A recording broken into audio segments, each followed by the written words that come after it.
Hello, everybody. My name is Wilton Reisenhuber. I get a little bit of light in here. I'm the founder of Fintel, and this morning it's morning for me, I'm going to talk to you about the Fintel stock screener. Hello, Yair. Thank you for saying hello. The way this is going to work is I'm going to just share my screen and walk you through some functionality that we have to show you how the basics of screening for stocks. If you have questions, I would say jump in the chat over here. I don't know what a kippa is, but I don't think I'm wearing one. I see that somebody raised their hand. I would suggest if you have a question, put it in the chat, because I don't really do the raising hand things all that much. I'm not really quite sure how best to use that. So if you have a question, put your question in the chat, and I will do my best to answer it as soon as I can. Okay? All right. So it looks like we've got 13 participants. That's pretty good. So let me go ahead and get started here. I'm going to share my screen. Give me a minute or two. And while we're doing this, if you guys could please tell me in this chat how experienced you are. Like, have you used a stock screener before? Have you used Fintel before? Have you are you new to investing? Are you very experienced? That kind of thing. That's really helpful for me to understand how to kind of position the phraseology and then how deep to go into some of these concepts here. So let me go ahead and start sharing my screen. Screen share. Let's see. Let me go to this Google app, Google Chrome app. Hang on a second.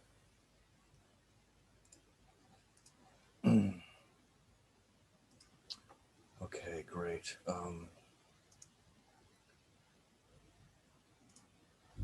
Okay.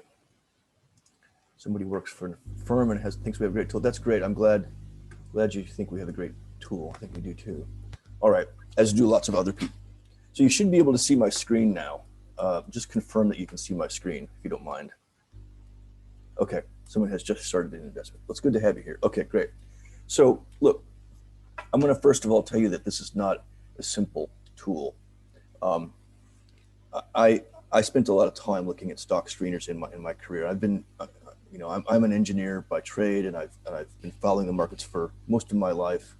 I'm an individual investor, but I went out and got an MBA in finance from UCLA, and I've been basically working in this problem space for at least 10 years. This is something that I've really thought hard about, and I've really tried to look at, trying to provide better tools for individual investors. While I was in business school, I got access to a lot of professional grade tools, and I found that there was a lot of functionality that they had that was unavailable to individual investors. And so I thought it would be great to try to provide some tools like that would even the playing field. And one of the things that I got access to was a tool that allowed people to do stock screening with complex expressions. And so if you go out and look at most stock screeners on the marketplace, you're going to find that they are kind of like point and click tools, and they, you can kind of select the drop down box and say things like PE ratio and say it's greater than 15%, or PE ratio is less than 20, or PE ratio is greater than 0, that kind of thing. It's interesting, it's nice, but it's not very sophisticated. What I wanted to do is I wanted to be able to provide a query language, not unlike SQL or something like that, that would allow you to create some complex queries on the market. And so that's what we ended up doing. And so comes with a certain level of complexity. That is going to be, there's going to be a bit of a learning curve, but it also provides a great deal of power once you've mastered that. So that's the background.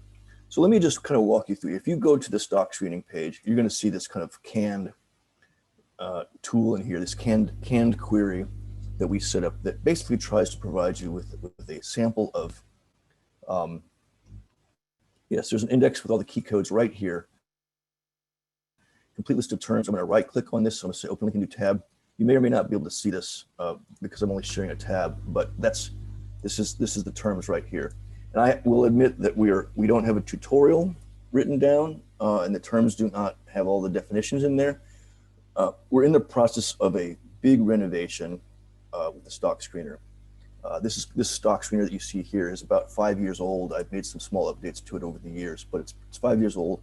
We're doing a huge renovation, and it's going to be able to provide you with things like screening different countries. Right now we can only do the US, but we're adding coverage for basically the entire world. And you're going to be able to say things like, country equals US, Canada, whatever, and then find me companies where, yada, yada, yada. You'll be able to do currency conversions, technical analysis, and all kinds of stuff. The question is, where are you located? The company's, it's a US-based company. I happen to be in Melbourne, Australia right now. So that's where I'm located. That's why I said good morning. So let's go ahead and get started here. First of all, like I said, this is just a canned query. I've tried to design this query to show you a number of things that you can do without trying to provide you with a long tutorial. So you can see, first of all, you can specify your exchange. Does not equal OTC. A lot of people want to exclude OTC stocks. You would be able, if you wanted to say, and then let's just look at this real quick. You have what here basically is an equation. So if I say something like, let me say, price is greater than 1. All right, here's the very basic expression. This is going to go out and it's going to apply this expression to every company on the stock market, the entire universe of stocks. And if this is true, it's going to present that company to you in the results. So it's just real simple. This is how this works. So I'm going to say price is greater than 1, and I'm going to say get results. And what you're going to see is it's going to chug through, and it's going to provide you with a list of all the companies where the price is greater than 1. Okay. Now it's chugging through. It's showing the screen, so it might not be as fast for you, but it's basically going through and it's generating all the results. Now, if I wanted to say price is greater than 1 and price is less than 100, this is an and expression. So both of these terms, both of these expressions must be true in order for the company to pass through the screen. Okay. So if I say get results now, what you're going to find is that every company that shows up in the results, the price will be greater than 1 and the price will be less than 100. So you can see this is holding true right here. Okay. I'm not going to let it go through the whole thing. So let's just keep going. You can also say things like price is greater than equal to 1, or price is less than equal to 100, or you can say price is not equal 1. All right. You have to have a semicolon at the end of every expression. This is ultimately because, we want to be able to provide multi-line stuff. But for now, you need to put a semicolon here. This is a common mistake. You need to put a semicolon in here. And on the left-hand side here, these terms, you can't put spaces in here. So I've seen people do things like this, okay? Or like net income. You can't do net income like that. You have to say net income is greater than 100 million, that kind of thing. All right, and this will all become more clear to you if you go look at the expressions here, the screener terms. You'll see that we have a whole bunch of stuff in here that's interesting, and we're adding more all the time. So let's just say net income is greater than 100 million and price is greater than 1. Let's see what happens here. What you'll find is that you're gonna see, as you'd expect, all companies that have the net income greater than $100 million. This is annually, and the price is greater than 1. So I hope you're understanding. I hope you're starting to see kind of how this works. If I wanted to say an or, I would say price. I could say something like price is greater than 20, or price is less than 1. So this, if you're not a technical guy, if you're not an engineer, this is not going to be really, perhaps not familiar to you, but this is a standard or in computer languages. Okay. In our renovation, I think we're going to be able to do something like this, but for now, you must do this. Okay. And what you're going to find, this is a terrible expression, a terrible example, because this is totally useless for any kind of real purposes. But here we've got a bunch of zeros in here, so that sucks. Oh, okay. So, oh no, here we go. So that's kind of how you do an OR. So let's go back to our original expression, and our original expression. Take a look at what this says here. Here's a do not equal. So exchange does not equal OTC. So the exchange is basically a string. You could say things like exchange equals NASDAQ, or exchange equals New York Stock Exchange. Okay. And then here, this second line here, the third line here is kind of really where the power of the screener comes into play. If you're a fan of Benjamin Graham, which a lot of people are, he was kind of the creator of value, the popularizer of value investing. You might be familiar with this net current asset value strategy, or the net strategy that he promoted in his book. And basically, he would look at the assets and he would look at the liabilities of the company. He would subtract the liabilities from the current assets, really, and he would account for some kind of margin of error. So 66% is what he would say. And if the current assets minus the total liabilities was below 66% of the current market cap of the company, then he would consider that to be a great investment. And that was kind of his strategy for investing. So you can do this. If you went out to any stock screener today and you tried to figure out how to do this strategy, you wouldn't be able to do it, because you can't put two terms, two variables on either side of the equation. Any of these kind of drop-down stock screeners, you can't put market cap on the right and current assets on the left.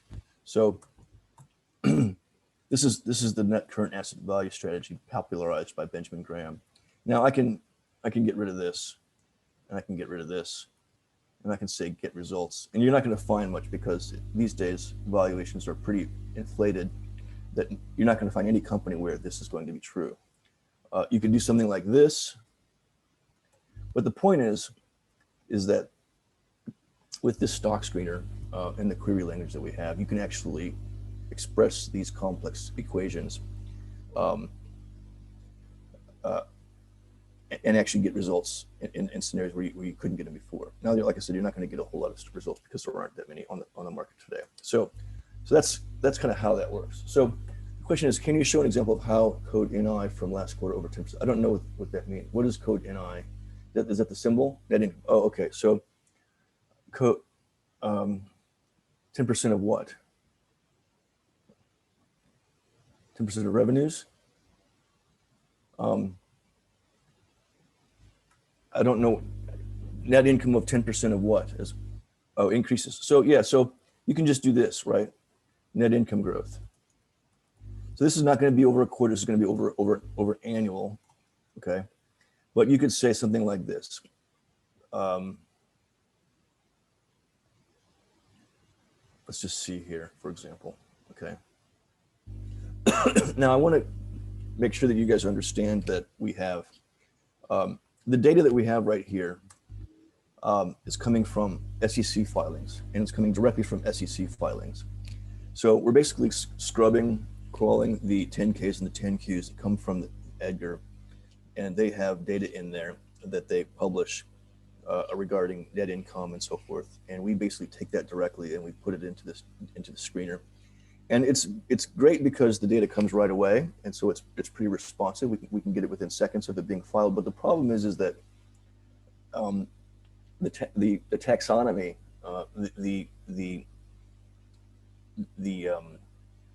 the way companies file their and code their accounting data is not always consistent. Okay, and so this is a problem that we've found. So, for example, Tesla might not put in total revenues. I might put in auto revenues, and an airline might put in passenger revenues, things like that. This is kind of an issue for us, because obviously we don't necessarily want to have to screen on accounting on airline revenues. And so what we're doing actually is we're in the process of licensing data that's going to be normalized. And so this is going to allow us to be able to do kind of apples to apples comparisons on companies and to be able to provide better results. So I just want to kind of warn you of that right now, because sometimes the results can be a little bit inconsistent. It's still a great tool, still allows you to do a lot of really interesting analysis and research. But once we finish this renovation, and I think this will be done within a few weeks, we're going to have really interesting data, and it's going to be global as well. So you're going to be able to say, you're going to be able to do this financial screening on any kind of major market that you want. So if you're interested in the Hong Kong market, the Chinese mainland companies, Europe, Canada, the UK, and so forth, it's all going to be here for you. You're going to be able to say things like this: country equals US, etc., or Canada, or HK, that kind of thing. Any questions so far? Oh, so do an option. So when we do this, when we license this data, then you're going to be able to say things like, you're going to be able to say trailing 12 months. You're going to say quarterly or annually. So you'll be able to look at this on a. We'll have all 3 time periods available in the screen. So you might be able to say things like, if you wanted to do gross margins, we'll have gross margins. But if you wanted to calculate your own gross margin, you could say things like gross profit, profit divided by revenue, is greater than 25%. I don't think you can do that right now. I don't think we actually have profit in here, but things like that. So questions so far about this? You can specify any number with thousands with a K, millions with an M, billions with a B, and I think trillions with a T. You can say volume. You can say volume is greater than 0. And there's some interesting things that I think I want to point out to you in terms of data. We don't have a country equals HK. Let me get rid of that. I'm not sure why the volume is coming up with 0, but in terms of screener terms, there's a couple of things that we have at Fintel that are interesting, that maybe perhaps other companies do not. If you have been following the short interest stuff, we have a lot of interesting short interest data. So we've got things like we get the borrow fee rates from Interactive Brokers. And so if you wanted to say, find companies that had a short borrow rate that was high, you could say a short borrow rate is, say, greater than 50%. So the borrow rate is the annual percentage rate that short sellers have to pay in order to borrow shares. I can get results on this. This will show me all of the companies that have very high, they're basically hard to borrow or have a high cost to borrow. I could say, find me all the companies where the short interest days to cover is greater than 3. You're going to find some smaller ones, a smaller list, but very interesting list. You can say things like short interest over percent float is greater than 20, let's say. That would be 20%. So you get the idea here. We also have some interesting insider trading data. IPOE happens to be one of our most highly ranked short squeeze candidates. We actually have a short squeeze score where we take a lot of this short interest data and we synthesize it into a score. You can say, let's look at all the companies that have greater than 95 on the short squeeze score. It's a small list, but IPOE is one of them. Questions so far about this? We have insider trading data as well. So we look at the things like,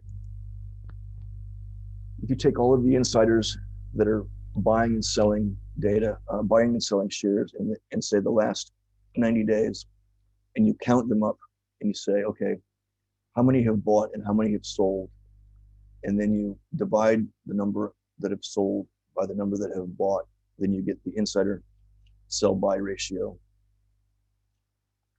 And that to me is an indicator of insider sentiment. If you have a high number of insiders selling versus a versus buying, then that would suggest that the insider sentiment is poor. So anything greater than a one would be a negative sentiment. Although, to be honest, most insiders sell, so I wouldn't say that a one is really a cutoff for negative sentiment, because insiders get paid in shares, and so there's always going to be some. So let's say it's sort of sell-by ratio greater than 3. Let's see what we have here. How did I get to the stock screener page that I'm on right now? You're going to go to the screens up here. You're going to click on Advanced Screener. Okay, I should have said that to begin with. So here's companies that have an insider sell-buy ratio of 3. That means that in the last 90 days, at least 3 insiders sold for every 1 that bought. Okay, this to me is an insider okay.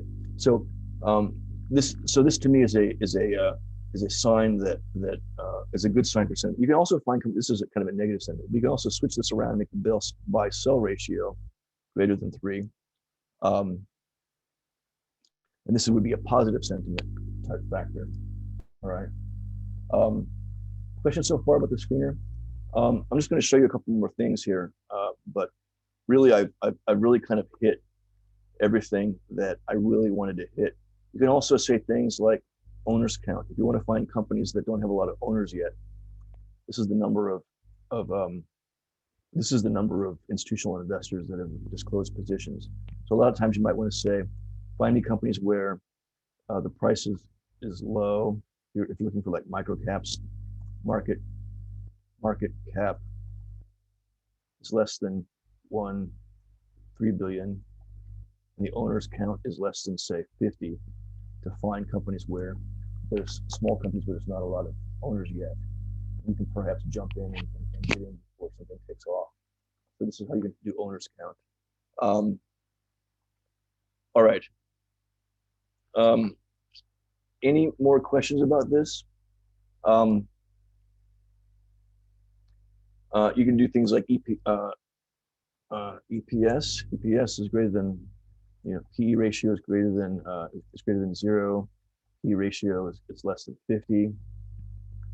EPS is greater than $1.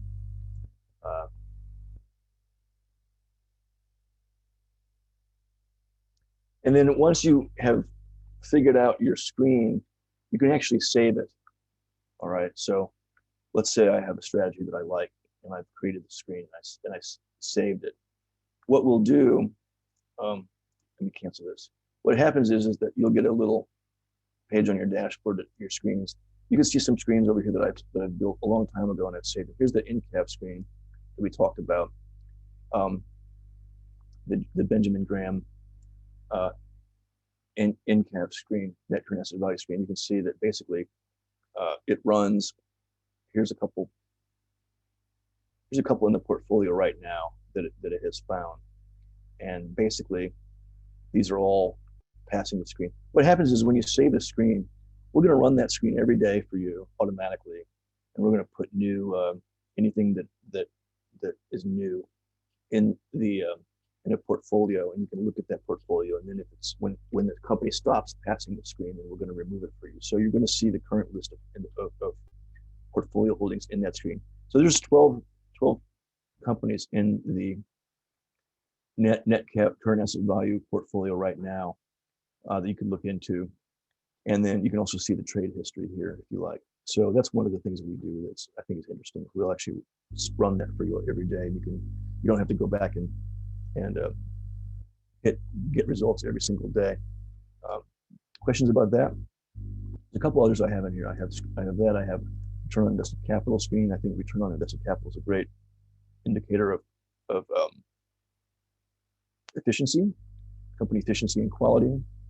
I use it a lot in my own investing. We have, you can see like high insider buying right here, which would be a positive sentiment.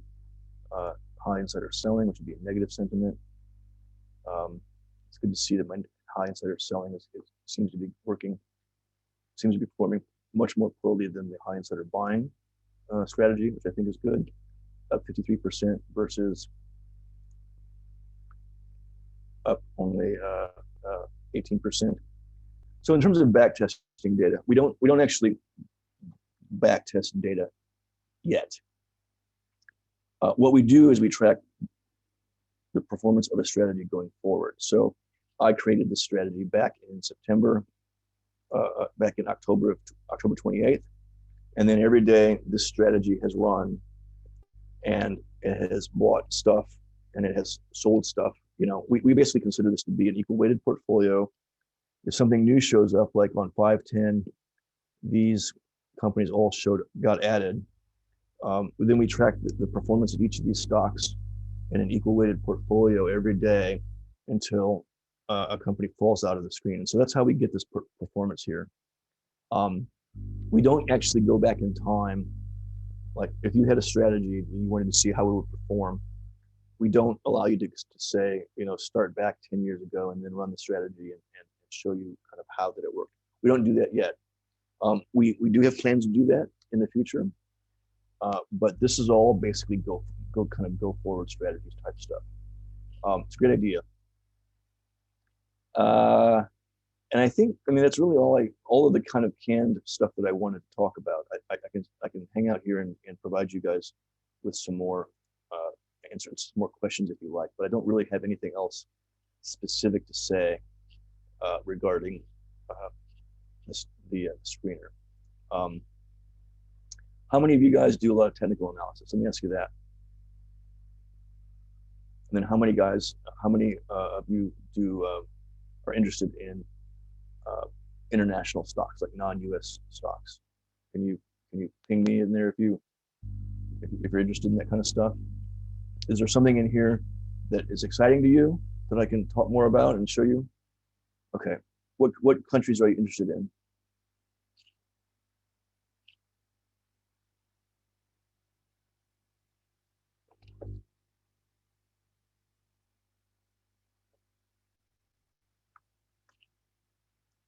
Anybody? Okay. All right.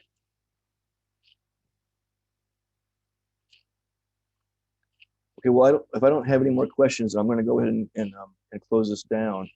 I appreciate you guys showing up. It's always fun to be able to connect with people that are interested in the same kind of topics as I am, specifically stock market and stock screening. You know, I'm obviously around, and if you guys have questions, there's always a little green question mark down in the lower right-hand corner of everybody's, you know, of the website for everybody. And, you know, if you click on that, it's going to open up a way for you to ask questions or put in a ticket. And you know, we have people here that can answer your questions about that, and that includes me. So if you have a question, I would encourage you to ask, you know, to submit a ticket, and we'll do our best to answer your questions. And you know, I do this every month. I put the results of these, at least the videos of these. Yes, we do show PE ratio. I put the results of these on YouTube. So if you do a quick Google search for YouTube Fintel webinars, you should see all of the historical webinars. And I also do another kind of intro to data webinar every month as well. I did it last week, and I'll do it again, I think, in 3 weeks at the beginning of June. So thanks again, everybody, for showing up, and I appreciate your interest, and hopefully I'll talk to you guys again soon. Take care.